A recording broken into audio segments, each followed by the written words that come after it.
அனைவருக்கும் என் அன்பு வணக்கம். சில நாள்களுக்கு முன்பு கள்ளக்குறிச்சியிலே கள்ளச்சாராயத்தில் மக்கள் இறந்து போன போது அது ஒரு மிகப்பெரிய வருத்தம் தருகிற செய்தியாக இருந்தது.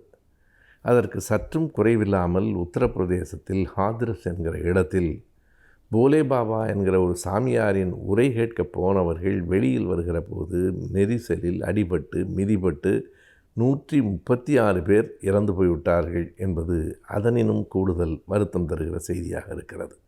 இது சாராய போதை என்றால் அது மத போதை.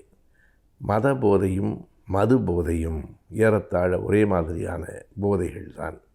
நீங்கள் லட்சக்கணக்கான மக்கள் ஒரு இடத்தில் கூடுகிறார்கள் என்றால் அவர்கள் வெளியில் வருவதற்கு ஒரே ஒரு சின்ன வழிதான் இருக்கிறது என்று சொன்னால், இப்படிப்பட்ட ஒரு ஏற்பாட்டை செய்தவர்கள் யார்? அங்கே இருக்கிற அரசாங்கம் என்ன செய்தது?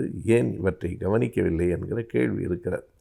அந்த போலே சாமியார் என்கிறவர் வழக்கமான சாமியார்களைப் போல இல்லாமல் அவர் ஒரு டாம்பீகமாக உடை உடுத்தி கொண்டு ஒரு மிகப்பெரிய சிம்மாசனத்தில் அமர்ந்து அந்த உபன்யாசங்களை செய்திருக்கிறார். அவர் அடிப்படையில் சூரஜ் பால் என்பது அவருடைய பெயர். அவர் ஒரு காவல்துறையிலே காவலராக தலைமை காவலராக இருந்தவர். பிறகு இந்த ஆன்மீக சொற்பொழிவுகளிலே பணம் வருகிறது என்று தெரிந்து தன் வாழ்க்கை பாதையை அவர் மாற்றி கொண்டிருக்கிறார். தொடர்ந்து உத்தரப்பிரதேசத்தில், பீகாரில், ராஜஸ்தானில் அவருடைய உரைகள் நிகழ்ந்திருக்கின்றன. பணம் நகையும் வந்தவருக்கு குவிந்திருக்கிறது.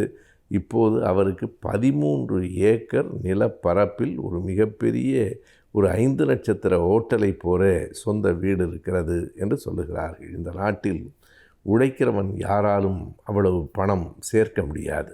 எந்த உழைப்பும் இல்லாமல் மதத்தின் பெயரால் மக்களை ஏமாற்றுகிறவர்கள் இவ்வளவு பெரிய பணத்துக்கு சொந்தக்காரர்களாக ஆக முடியும் என்பது வியப்பிலும் வியப்பான செய்தி.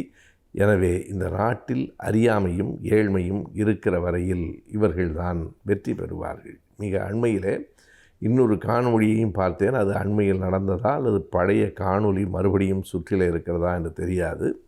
ஒரு சாமியார் ஒருவனை கன்னத்திலும் முதுகிலும் தலையிலும் மாறி மாறி அடிக்கிறார். அந்த அடிக்கிற காட்சியை பார்க்கிற போது பார்க்கிற நமக்கே அச்சமாக இருக்கிறது. எப்படி அவன் அடி தாங்குகிறான் என்று தெரியவில்லை. ஏன் அவனை அடிக்கிறார் என்றால், அவர் அடிக்கிறார் என்பதல்ல, அவரிடம் அடி வாங்குவதற்காகவே அவன் வந்திருக்கிறான் என்று சொல்கிறார்கள். எதற்காக அடி வாங்குவதற்காக ஒருவன் வருகிறான்? ஒன்றுமில்லை. அங்கே அந்த மக்கள் நம்புகிறார்கள், இந்த சாமியார் அடிக்கிற அடி, ஒவ்வொரு அடிக்கும் ஒரு பாவம் அவனை விட்டு போய்விடுமா. எவ்வளவு பெரிய மூடநம்பிக்கை, எவ்வளவு பெரிய அறியாமை. அவ்வளவு நேரம் அவர் அடித்து அவருக்கே கைவலித்து அவர் நிறுத்தி கொண்ட பிறகு போ என்று சொன்னதற்கு பிறகும் அவன் திரும்ப வந்து இன்னும் 2 அடி அடியுங்கள் என்கிறான். இன்னும் 2 பாவம் பாக்கி இருக்கிறது போல இருக்கிறது. ஏனென்றால் அவனுக்கு தான் தெரியும் எத்தனை பாவம் செய்திருக்கிறோம் என்று. 35 அடி அடித்தாயிற்று, இன்னும் 2 அடி அடியுங்கள் என்று சொல்லுகிற நிலையிலே தான் நம்முடைய மக்கள் இருக்கிறார்கள். அடி என்று சொன்னால் சாதாரணமாக கன்னத்தில் தட்டுவதில்லை, ஓங்கி கன்னத்தில் அறைவது, ஓங்கி ஓங்கி முதுகில் குனிய வைத்து அடிப்பது என்று ஒரு காட்டுமிராண்டித்தனமான ஒரு சூழலை அந்த காணொளியில் பார்க்கிறோம். எனவே விரும்பி போய் அடி வாங்குவது, அடி வாங்கினால் பாவம் போய்விடும் என்று கருதுவது, இன்னொரு பக்கத்திலே லட்சக்கணக்கானவர்கள் ஒரு குறிப்பிட்ட இடத்திலே கூடி அங்கே இருந்து வெளியிலே வருவதற்குள் மிதிபட்டு நெறிபட்டு அடிபட்டு அங்கேயே இறந்து போவது என்பதெல்லாம் உலகத்தில் வேறு எந்த நாட்டிலும் நடக்குமா என்று தெரியவில்லை.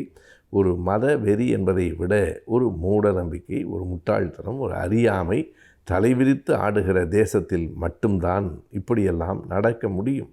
எனவே அடுத்தவனை அடித்துவிட்டு அதன் மூலமாக பணத்தை பெற்றுக்கொள்ளுகிறவர்கள், அடுத்தவனை மிதித்து நெரித்து சாகிற அளவுக்கு செய்துவிட்டு அதிலே புகழ் பெறுகிறவர்கள், இவர்களெல்லாம் நம் நாட்டிலே மிகப்பெரிய ஆன்மீகவாதிகளாக கருதப்படுகிறார்கள், போற்றப்படுகிறார்கள். அவர்களுக்கு கோடி கோடியாக பணம் குவிகிறது என்று சொன்னால் நம் நாட்டை பற்றி நமக்கு ஒரு பெரும் கவலை எழுகிறது.